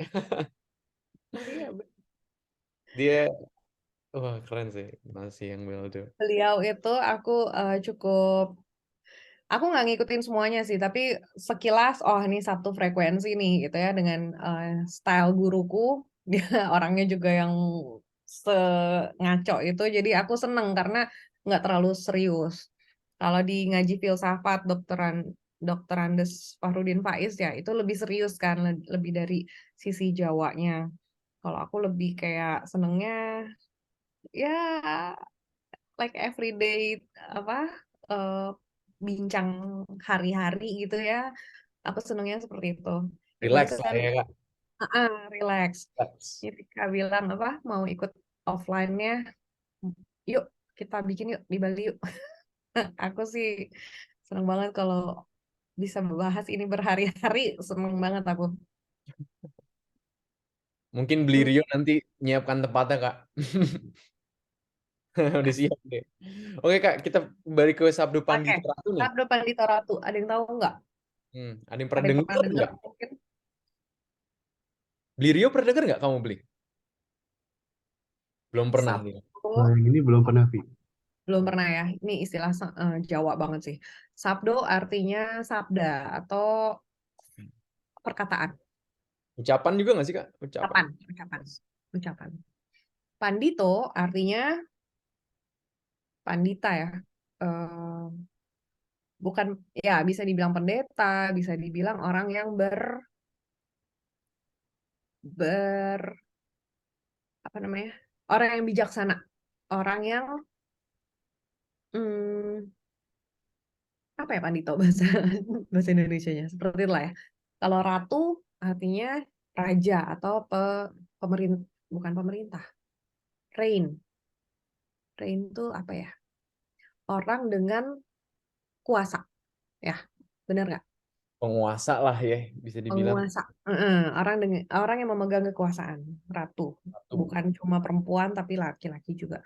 Nah, Sabdo Pandito Ratu adalah perkataan seorang yang berkuasa yang penuh dengan kebijaksanaan. Atau perkataan, ucapan, atau titah seorang raja atau ratu atau seseorang yang punya kekuasaan yang bijaksana. Apalagi ya selain itu? Kayaknya ada banyak, kalau mau dibahas itu banyak sama dengannya. Tapi intinya adalah gini, ketika kita ini kan punya kekuasaan atas diri kita sendiri. Kita nggak punya kekuasaan atas orang lain, tapi kita punya kekuasaan atas diri kita sendiri. Maka itulah yang membuat kita menjadi raja atau ratu untuk diri kita sendiri, untuk hidup kita. Ketika kita punya kekuasaan itu, kita sadar atas kekuasaan kita, dan kita punya kebijaksanaannya, maka apapun yang kita ucapkan menjadi sabda, menjadi titah. Ini agak terhubung, ya emang terhubung sih sama Iling Lan Waspodo juga sih Kak. Banget ini. Karena dari sini kita jadi ngerti benar-benar semua perkataan yang kita ucap, semua laku yang kita lakuin, kita harus lebih berhati-hati. Apalagi Kalau ucapan ya. Ucapan ini juga itu it's very powerful. Kenapa? Kayak satu contoh aku cerita sedikit kemarin aku nyanyiin lagu sesuatu, satu lagu nih. Lagunya Slank, lagunya Slank aku nyanyiin. Terus apa yang aku ucap di lirik itu jadi kenyataan gitu loh. Makanya ini juga mungkin pesan untuk teman-teman semua, coba deh mulai perhatiin dan lebih berhati-hati sama apa yang kita dengar dan kita ucapkan. oh, Sabdo Pandito Rato ini ajaran dari yang leluhur Jawa karena apa yang kita ucap itu akan jadi kenyataan. Makanya kita harus oh, ilmu. kalau orang-orang agamis bilangnya ucapan adalah doa. Oh iya, iya benar. Karena dengan kita mengucapkan apa yang kita ucapkan itu kan hasil dari pikiran kita. Artinya apa yang Yes. kita pikirkan itu terucap, maka itu menjadi nyata. Hmm. Sesimpel itu ya. Jadi hati-hati, be aware dengan pikiran kita. Makanya aku punya TikTok namanya Yuk Sadar, supaya kita selalu sadar dalam cara berpikir sekecil apapun kita harus sadar. Karena salah cara berpikir, yang lainnya juga semuanya salah. Oh iya, kamu follow ya Yuk Sadar. Iya, aku follow dari dulu kayaknya. Thank Oh, you. ternyata baru tahu. Iya. Ya sengaja aku sebetulnya ada muka aku di yang awal-awal, tapi lama-lama kok aku harus tampil ini kayak harus ngapalin susah, jadi aku kayak udahlah voice-nya aja. Jadi itu kita mau belajar untuk selalu aware. Makanya kalau yuk sadar itu selalu di akhir, mungkin Rio udah hafal banget. Yuk sadar yuk gitu ya, bukan yang yuk bisa yuk, bukan cuma bisa tapi sadar. Kalau kita sadar pasti bisa gitu. Bukan cuma yuk bisa, kita mengharuskan kita bisa. Tapi yuk sadar cuma ngingetin supaya sadar lagi. Dengan kita sadar semuanya itu bisa. Gitu. Makanya ini Sabdo Pandito Ratu, hati-hati kalau bahasa sehari-harinya Sabdo Pandito Ratu itu atau nggak apa? Apa tuh Kak? Mulutmu harimaumu. Oh iya, saya bilang ya. Hmm. Hmm. Jadi hati-hati karena ya itu kan ngingetin kita bahwa apapun yang kita ucapkan harus bisa kita pertanggungjawabkan, ya kan? Karena itu bisa berbalik pada kita. Entah itu berbalik dalam bentuk apa kita bilang karma, ya kan? Karena apapun yang kita ucapkan ya pasti akan terjadi, dan itu mungkin kalau kita ngucapinnya buruk ke orang lain. Aku sempat ngobrol sama beberapa orang, aku pernah tuh, lu rasain nanti gini-gini. Ketika akhirnya orang yang dia sumpahin itu ngerasain, ternyata nggak enak juga ya sebagai kita yang ngedoain, tahu rasa lu apa segala macam itu, ternyata nggak enak juga karena itu Sabdo Pandito Ratu ya. Bakal balik loh ke diri Karena kalian. akan balik, walaupun kita nyumpahin orang, kita tahu rasa lu, tapi pas mereka merasakan itu, kita juga jadi merasa, oh kita yang menyebabkan itu ya, kita yang mendoakan itu ya, kita yang nyumpahin ya. Oh ternyata nggak enak juga ya sebagai orang yang eh, menonton atau menyaksikan hal itu gitu kan. Jadi balik lagi, eling lan waspada lagi. Hmm. Wah, ini menarik banget sih pembahasannya Sabdo Pandito Ratu. Itu Hmm. yang kemarin cerita aku itu Kak, yang aku nyanyiin lagu slang yang judulnya Balikin. Hmm. Itu liriknya tentang pokoknya tentang kayak balikin kehidupan gue yang dulu lagi, tapi itu tentang narkoba. Ya. Dan wah, ini aku cerita I'm being vulnerable aja, dan kebiasaan aku yang dulu itu balik lagi. Terus kayak apa yang aku lakuin dulu itu balik lagi. Makanya itu dari situ aku belajar kayak aku kan seorang penyanyi juga. Dari sini aku juga harus mulai sadar apa yang aku dengerin sama apa yang aku nyanyikan. Karena itu bakal balik ke aku lagi gitu loh. Jadi yuk sadar yuk. Ya, sadar ya. Ya. Aku juga mau, kalau boleh sharing, dulu aku orang yang sangat-sangat mellow. Mungkin zaman-zaman emo kali ya. Mungkin aku salah satu anak emo ya, belum belum zamannya EDM itu dulu ada yang namanya emo. Emo. Hmm, aku dengerin lagu-lagu tuh yang sedih. Nggak tahu kenapa lagu sedih tuh kayaknya sangat kena gitu ya, ke aku, kayak lagu-lagunya Lana Del Rey gitu ya. Adikku bilang, oh musik kamu kayak musik kuburan gitu. Bukan kuburan yang serem, tapi kuburan yang Mati. nestapa gitu loh, Iya. ngelongso gitu ya. Jadi bener-bener dengernya yang kayak ya itu Lana Del Rey yang penuh dengan keputusasaan dan sebagainya, memang itu karena itu yang kurasakan gitu ya. Tapi sejak spiritual awakening adalah mulai sadar. Kalau tadi kita belum bahas spiritual awakening ya. Spiritual adalah kebenaran itu sendiri, ke realitas itu sendiri sejati-sejatinya. Spiritual awakening adalah mulai sadar, mulai ngeh bahwa oh ternyata bukan cuman tubuh, bukan cuma raga ini, tapi kita much more than that. You are not a drop of water in the ocean, but you are the ocean in a drop of water. Ada yang pernah dengar nggak? Itu kata-katanya Rumi. Kamu bukanlah setetes air dalam samudra, tapi kamu adalah samudra itu sendiri di dalam setetes air. Gitu. Jadi ketika kita mulai sadar soal ini, kita mulai ngeh dengan setiap apa yang tadinya kita nggak aware, kita mulai yang oh ternyata gini, oh ternyata gini, oh dulu gue parah ya ternyata. Nah, dengan kesadaran itu kita udah mulai, itu namanya spiritual awakening. Jadi dengan awakening ini juga diingetin sama Eyang Semar. Kalau ada yang kenal dengan sosok Semar,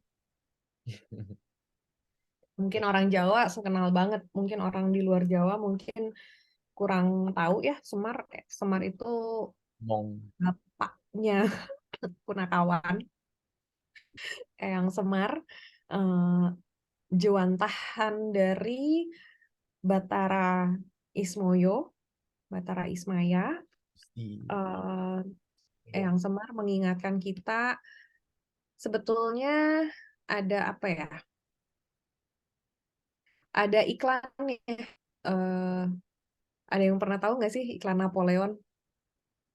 Apa rokok, kalau nggak salah, rokok Napoleon yang mungkin waktu kamu masih kecil kali ya, Raffi. Ada kata-katanya gini, cool, calm, confident. Pernah nggak sih denger itu ada iklannya gitu, cool, calm, confident? Belum pernah sih, Kak. Itu apa tuh, Nggak Kak? pernah ya? Itu mungkin zaman aku masih, kayak aku SMP atau SMA tuh Aku lahir iklan 2000, Kak. Ya kan mungkin nggak tahu deh. 2000, berarti aku udah SMA. Iya. Oke. Kamu nggak terlalu dengar. Rokok apa? Napoleon. Aku ingat banget itu iklannya tuh di kapal kayak semacam pinisi tapi dari luar sana. Ya, rokok Napoleon namanya. Cool, calm, confident. Nah, ini bahasa Jawanya ada, dan ini sudah menjadi petuah atau ingat dari Eyang Semar sejak ribuan tahun. Di sini aku tulis di buku Gerbang Nusantara. Ini yang pertama, Ojo Dumeh. Ada yang tahu artinya? Dumeh apa sih, Kak? Dumeh, jangan tinggi hati. Ojo itu jangan, dumeh itu kayak mentang-mentang. Atau bisa dibilang aji mumpung, jangan sombong, jangan tinggi hati ya, jodohnya. Jangan mentang-mentang kaya, maka lantas bisa menindas yang miskin. Jangan mentang-mentang kamu punya ini, kamu anaknya siapa, kamu bisa melakukan hal ini gitu ya. Itu jangan, itu berarti harus ya ini, confident aja. Jadi apa? Kita harus selalu eling lagi, balik lagi ke eling ya. Itu dalam banget soalnya, Kak. Eling lan waspada itu benar-benar di semua aspek dalam kehidupan bisa kita masukin. Ya, itu basic lagi. Jadi ojo dumeh yang pertama. Lalu ada kata-kata ojo gumunan. Gumunan. Ojo gumunan. Apa itu, Kak? Gumunan. Itu jangan mudah takjub, jangan mudah terheran-heran. Jadi apa ya? Mungkin yang aku lihat adalah generasi yang sekarang banyak di TikTok, banyak di sosial media itu banyak yang terheran-heran ya. Kayak sumpah ya, atau jujur nih, aku begini. Ini adalah kayak takjub banget tentang sesuatu, tapi ya itu kan bahasa marketing ya. Mereka harus mengajak influence people apa segala macam. Tapi gumunan itu tuh kayak apa ya? Ada sesuatu yang baru, terus kita terheran-heran, kita jadi ikut masuk, terlena atau ikut arus sama apa yang ada, fenomena yang ada. Jadi itu kita diajak untuk cool aja, biasa aja. Nggak usah kalau ada apapun langsung, wah apa nih? Terus misalkan kalau di orang tua misalnya di grup keluarga dapat banyak forward, ada ini nih, ada berita ini, taunya hoax gitu kan. FOMO, benar, Kamu tuh afraid of missing out benar, kan ya? iya, Ya, FOMO. FOMO, ya kan? Benar, bahasa zaman sekarangnya adalah FOMO, fear of missing out. Ada sesuatu ikutan, ada apa, oke, gitu ya. Aku dulu Jadi kayak gitu banget sih, Kak. FOMO banget. Apa-apa harus ada, apa-apa harus pasti ikut. ada masanya, kita seperti itu ya. Apalagi waktu aku SMP, aku orang Jakarta yang dari kecil tinggal di Bandung, tapi di rumah orang Jakarta semua kan. Jadi kayak jadi orang apa ya, bisa dibilang alien eh, di sebuah kota yang cukup asing karena aku nggak punya saudara di Bandung. Di situ aku agak FOMO karena kok semua orang begini, akhirnya aku ikutan cara mereka, style mereka, kebiasaan mereka dan sebagainya, walaupun nggak cocok dengan aku gitu, tapi aku ngikutin apa yang tren, apa yang kamu bakal diakui ketika kamu seperti ini gitu kan, itu yang kita lakukan, padahal it's not me sebetulnya gitu. Jadi kalau Eyang Semar sudah mengingatkan kita sejak dahulu kala adalah ojo dumeh, nggak usah mentang-mentang, nggak usah tinggi hati sombong. Ojo gumunan, jangan mudah takjub atau terheran-heran ketika melihat sesuatu. Jadi kita nggak mudah dibohongi gitu ya. Jadi kita nggak mudah terbawa arus. Kita nggak mudah ditipu atau nggak. Oh semua orang udah tren dari luar begini terus kita ikutin. Akhirnya kita meninggalkan jati diri kita. Itu juga jangan sampai seperti itu.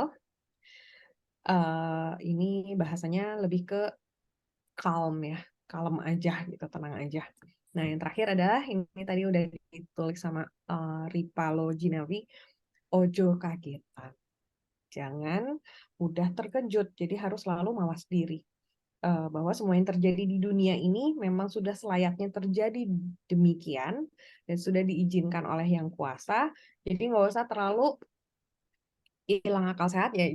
Ojo gumunan sama ojo kagetan itu mirip banget ya. Aku juga nggak terlalu gimana apa bedanya gitu ya, kayaknya hampir sama ya, nggak usah terkejut dengan nggak usah kagetan, kan mirip-mirip ya. Jadi balik lagi adalah eling lan waspada. Kita udah diingetin sama eyang-eyang kita, sama nih di gambar ini di screen udah ada Eyang Semar ya, yang kecil itu yang Yang paling bawah tuh. omongnya para ksatria. Iya, Eyang Semar sudah mengingatkan. Cool, calm, and confident. Udah cool aja, nggak usah Relax. ikut-ikutan, nggak usah FOMO, nggak usah gerasa gerusu. Cool, calm, and confident. It's okay. Ya udah, jati dirimu aja. Percayalah Jadi sama diri. dirimu. Mm-mm. Yakinlah sama dirimu. Itu di saat kita udah yakin dan percaya sama diri sendiri itu powerful banget sih, Kak. Karena itu bener-bener udah nggak dihadang sama yang namanya rasa takut ya. Kita udah berani, itu udah dari kita courage, berani aja itu udah kesadaran yang lebih tinggi sih. Dan semesta suka banget seorang yang berani soalnya. Jadi Courage kan itu, di sini warna kuning.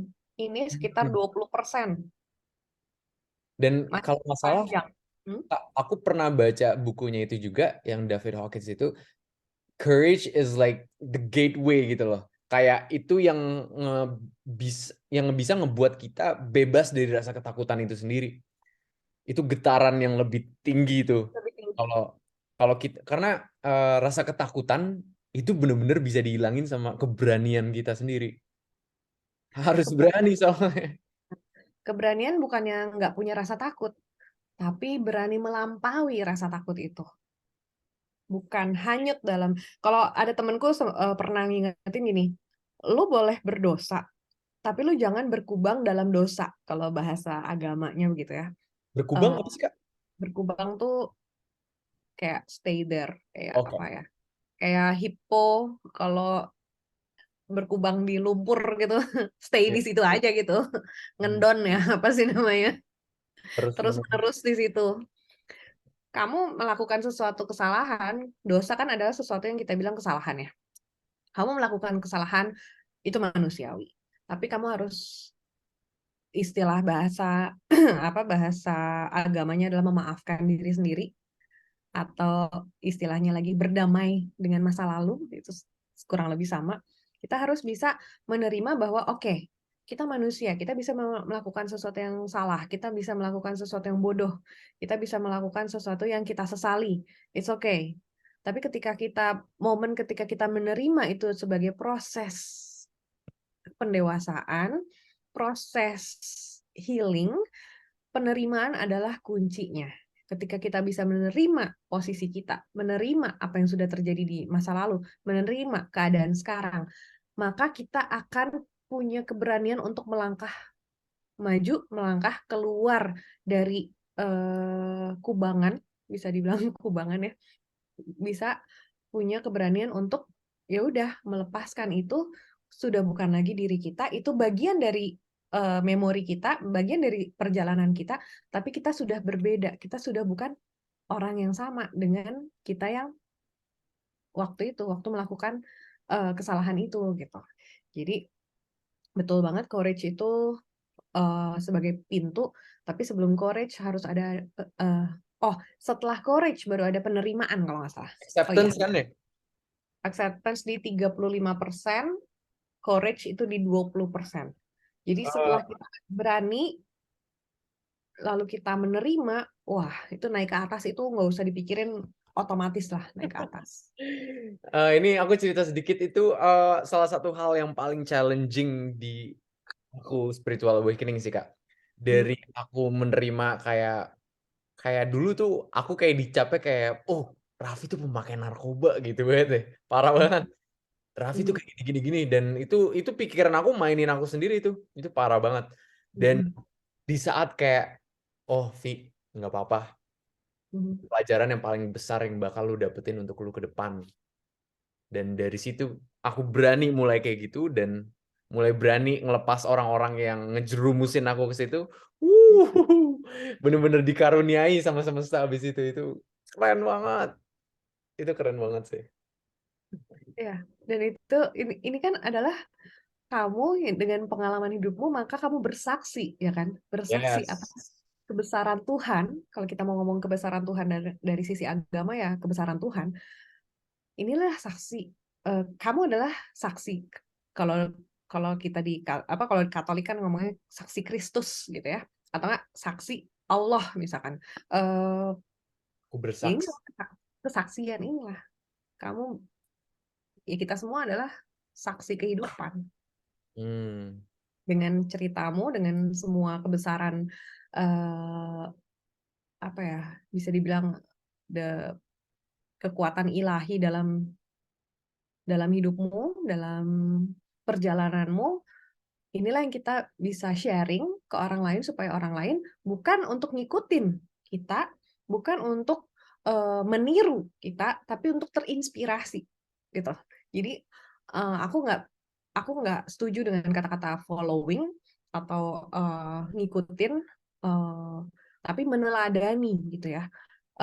Jadi inspired aja, kita tuh satu sama lain hanya saling menginspirasi bahwa oh Raffi aja bisa gitu berarti aku juga bisa. Tapi kan bukan berarti aku harus mengalami semua yang Raffi alami gitu kan.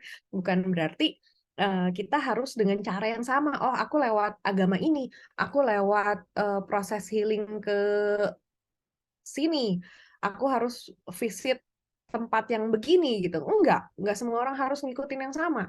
Tapi kita terinspirasi, oh bahwa kita bisa ngambil hal-hal yang bisa kita ambil gitu. Itu kan tentang inspiration seperti itu. Kamu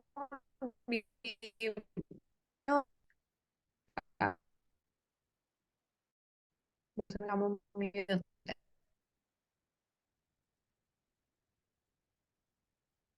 Suara kamu nggak kedengeran, Raf. Oh, oke. Your voice. Lupa aku nge-mute. Nah, Eh, itu udah apa sih namanya, udah semuanya kan Kak yang pesan yang Semar? ya. Oke.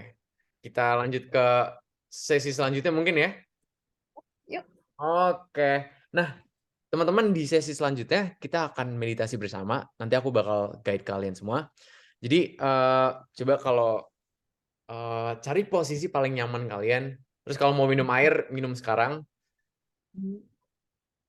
Terus mulai mungkin stretching dulu, stretching bagian leher, bagian tangan, semuanya kita stretching dulu. Terus di meditasi, meditasi bentuknya bisa seperti apapun. Saran dari aku aja sih, cari posisi paling nyaman kalian. Aku sendiri duduk sila, kaki kanan aku di atas kaki kiri. Tapi nggak usah kayak gini juga nggak apa-apa, terserah. Yang penting punggung tegak lurus, itu kuncinya sih. Punggung tegak lurus. Yang mau minum sekarang, monggo. Ini aku bakal sharing kayak semacam sound healing frequency. This is very powerful. Oke. Yang pertama-tama kita relax dulu. Tarik nafas mulai dari hidung. And exhale out through the nose. Aku mau coba share computer sound. Ada suaranya nggak? Ada ya? Kita mulai pas. Inhale in through the nose. Exhale.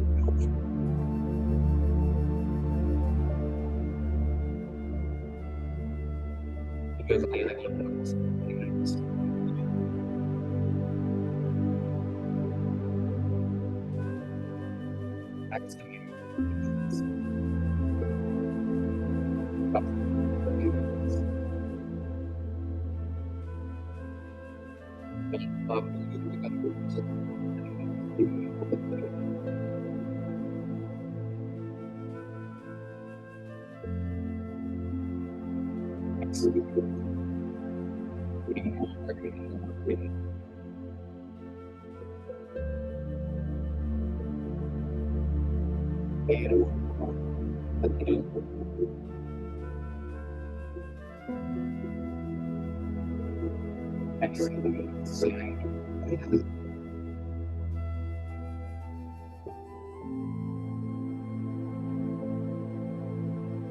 Sekarang aku ajak kalian mulai sadari bagian kaki-kaki.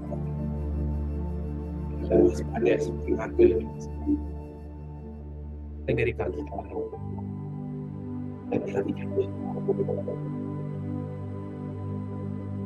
dari bawah dari sekarang your nose.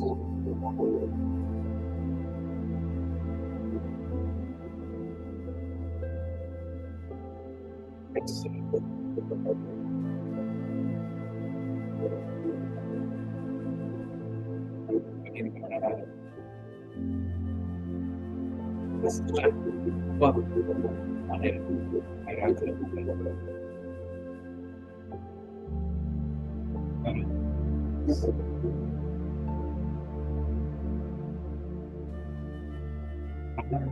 mulai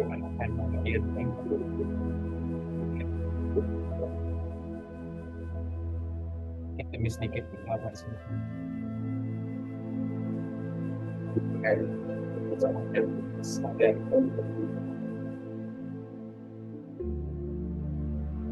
kita bahas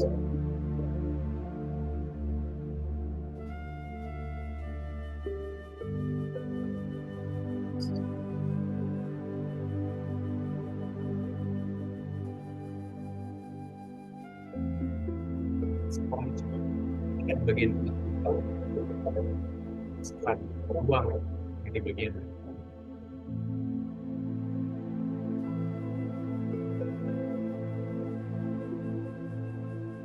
kita dengan buang ini gelombang semuanya ini bilang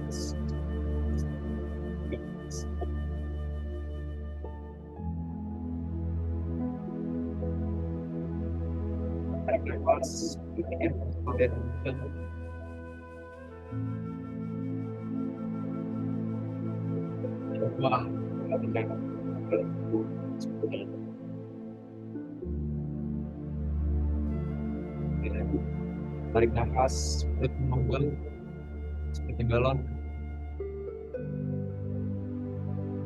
Exhale dari lepaskan. Jadi terakhir tarik nafas dalam-dalam ya, mengembang seperti balon.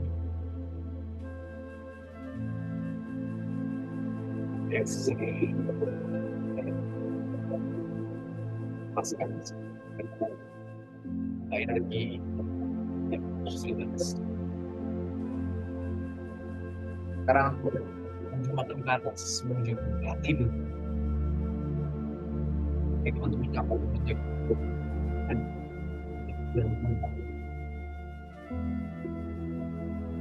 rasakan darah hati.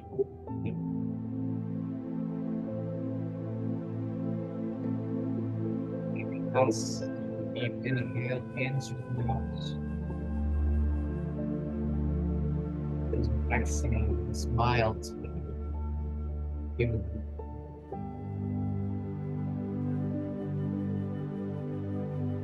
Ini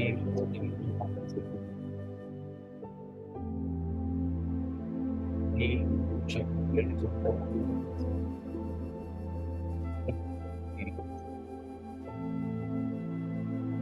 tarik nafas.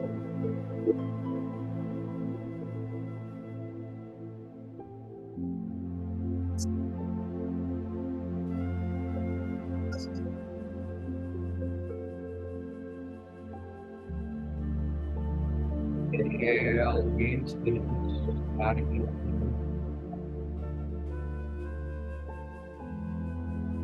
exhale.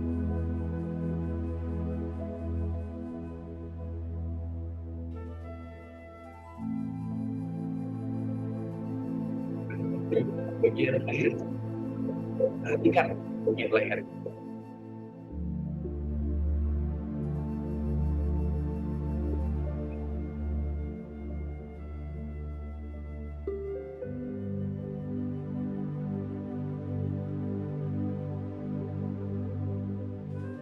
Lepas.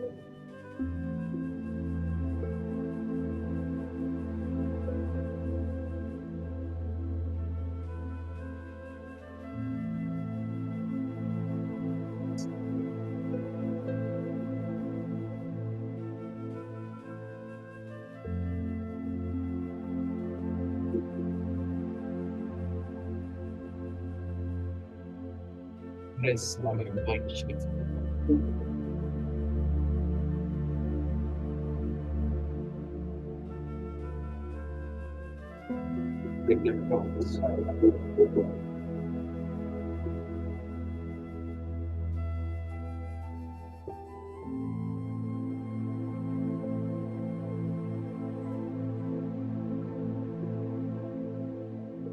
Just makin ke atas lagi. Bagian dahi. Kayak jidat. Perhatikan.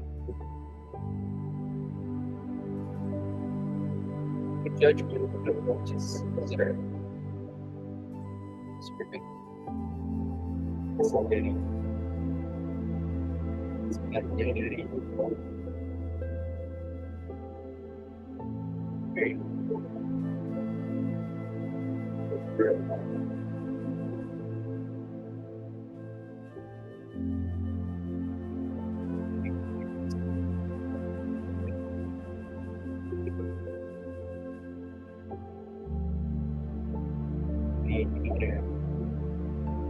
emoji kayak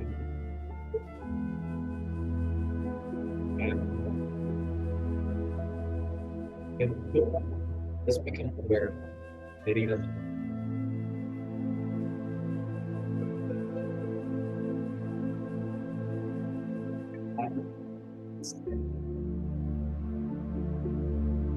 jadi sekiranya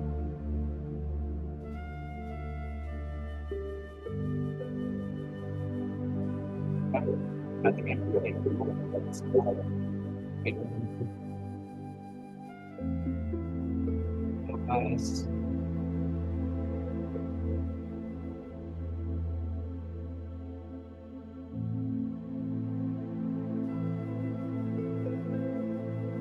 Jadi sudah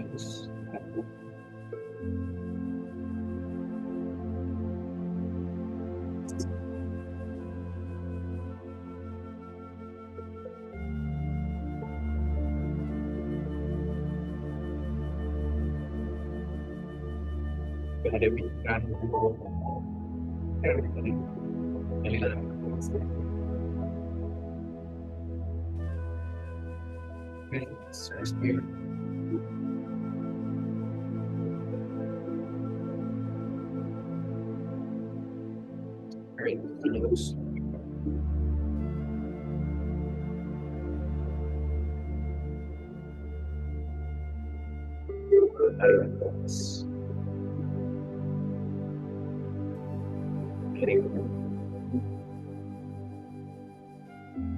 coba perhatikan semua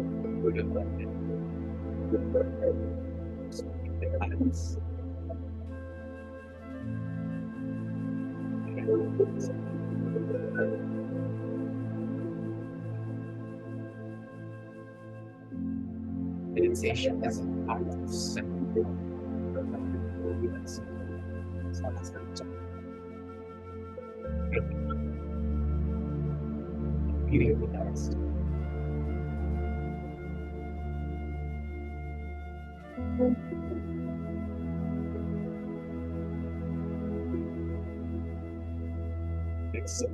pasca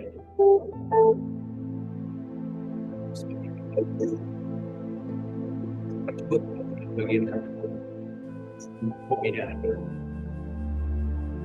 sangat uang yang berbeda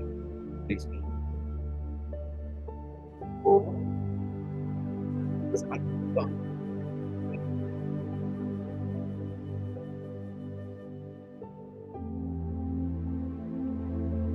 ini sih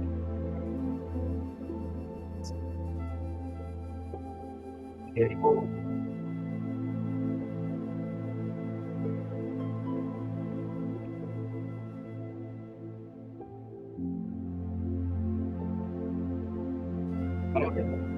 kita yang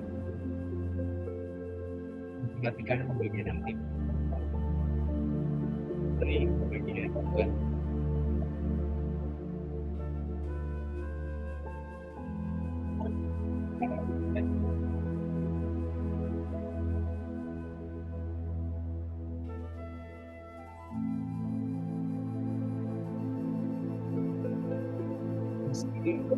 saya bisa coba jangan sampai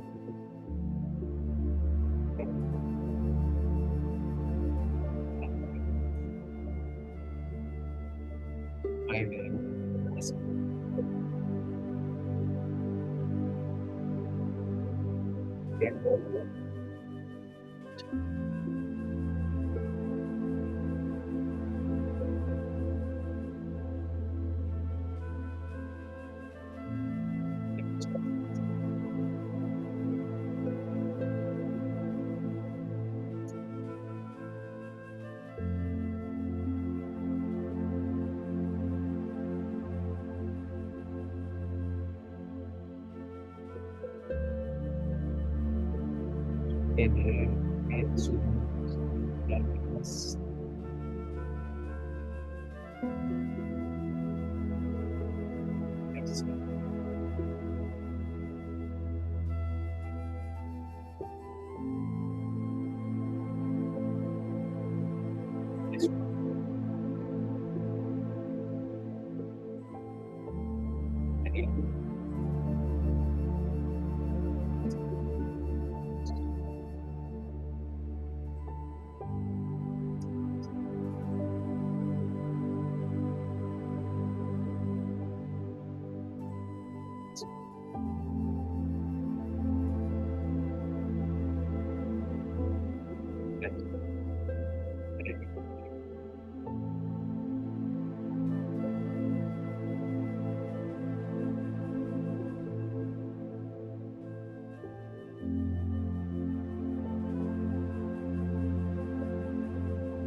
Ini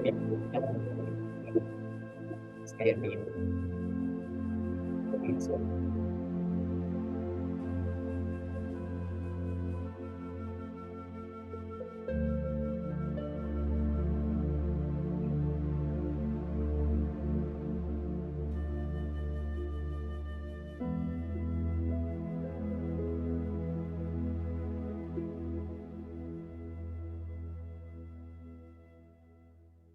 Dan terjadilah. Sekarang mari kita kembali ke raga kita. Mungkin gerakan jari-jari kalian, gerakan kaki-kaki kalian perlahan and slowly and gently open your eyes. Dan sebelum kita akhiri sesi ini, coba rub your palms. Rub your palms, feel the warmth, rasakan kehangatan ini. Dan taruh di bagian hati kalian. Dan bilang terima kasih ke diri kalian sendiri. Udah hadir di workshop ini. Bilang ke diri kalian sendiri, terima kasih sudah meluangkan waktu dan energi untuk kembali menyelaraskan diri. Dan terima kasih ke diri kalian sendiri untuk sudah mengenal diri kalian lebih dalam. Say thank you to yourself.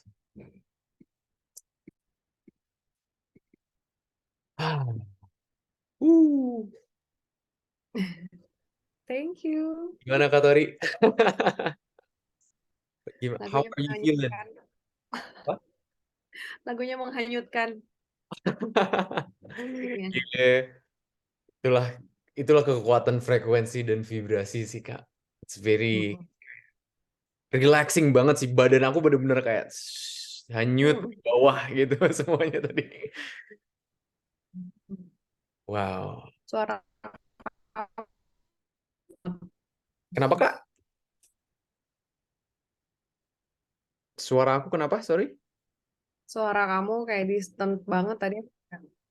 Oh Distant, iya, nggak kedengeran. kayak jauh. Ya agak distant. Jadi udah aku ikutin sih musiknya. Oh ya udah. Atau kalau yang lain kedengeran nggak suara kamu? Kedengeran nggak beli suaranya? Nggak kedengeran, Pi. Serius? Iya. Oh my God. Ada tapi sedikit banget, jadi nggak kedengeran. Ada Oh, nangkap sih. mungkin karena suara apa sih frekuensinya kekencengan sih mungkin ya di laptop aku. Tapi at least ya harusnya kerasa lah. Oke, kan kita meditasinya udah selesai. Nah, selanjutnya kita foto yuk. Yuk, bagi yang belum nyalain video, nyalain dong. Kamera. Kamera nyalain bentar aja, kita foto sekali. Aku screenshot. Nah, Mas Ahmad udah nyala. Mas Alif udah nyala. Mantap. Mas Marcel, Kak Salsa, Mas Marcel. Mantap. Mas Ansor, Mas Andre, Katika. Nyalain video Akhirnya bentar. Nyalain videonya bentar. kelihatan nih muka-mukanya. Ayo dong, ayo dong, ayo dong, ayo dong, ayo dong. Terima kasih ya semua sudah hadir sore ini. Asik, seru banget sih hari ini. Oke, 3, 2. Terima kasih. Waduh, Oh, Mas Marcel belum nyalain. Mas Ansor satu lagi nih, terakhir. Ayo dong, Mas Ansor. Terakhir. Mana nih? Ayo. No. Ya udah deh, kita foto aja. 3, 2, 1, senyum. Smile. Oke. Nah, sebelum kita ini, terima kasih sebesar-besarnya teman-teman udah hadir di workshop ini. Kak Tori, terima kasih sebesar-besarnya udah mau jadi guest speaker. Dan ya, ada pertanyaan atau Terima saran. kasih Bang juga atas sharing-sharingnya sangat bermanfaat. Sama-sama, my pleasure. Thank you. Terima kasih Semangat Raffi ya. yang sudah memfasilitasi ruang ini. Terima kasih. Sama-sama, Kak. Seru banget sih hari ini. Wow, udah hampir 2 jam lebih kita di sini. Nggak Iya. kerasa banget sih. Bagi yang mau stay di sini, monggo. Bagi yang mau cabut, monggo. Pesan dari aku ya tetap iling lan waspada dan tetap semangat ya. Ya. Eling waspada itu nomor satunya deh. Iya. Balik ke situ lagi. Ini posisi pada di mana nih? Mas Ahmad lagi di mana itu? Lah Antasari ya? Jakarta ternyata. Jakarta ya? Aku stop recording dulu kayaknya deh.